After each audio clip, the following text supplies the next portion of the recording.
January 6, 2021. An assault on democracy as a mob summoned by President Donald Trump stormed the U.S. Capitol building.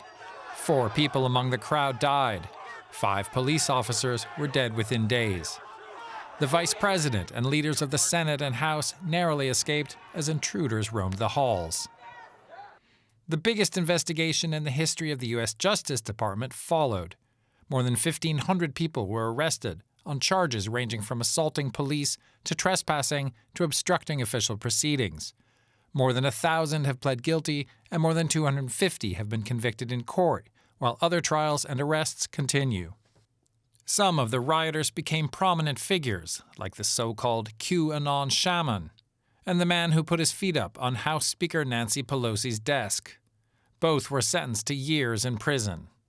Now, thanks to Donald Trump taking office again, they could soon be free, while others could see charges dropped.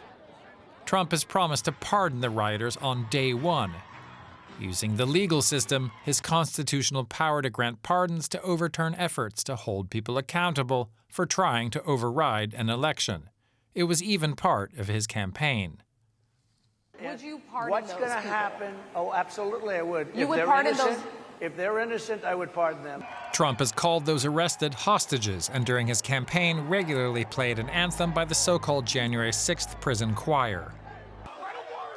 But Trump has been vague about exactly who will get a pardon. He's never promised to pardon everyone who was charged that day, and recently said he wouldn't pardon people who were, quote, radical or crazy. Trump could issue a blanket pardon for those charged with specific offenses like trespassing.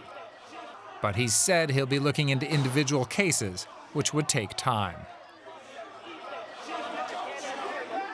It's also unclear what he'll do about the highest-profile convicts, leaders of far-right organizations like the Oath Keepers, and the Proud Boys, who were convicted for encouraging their followers to take part. Trump's statements have left many questions unanswered. But his day one promise is clear. Pardoning those who tried to keep him in office, against the will of the voters, is a priority.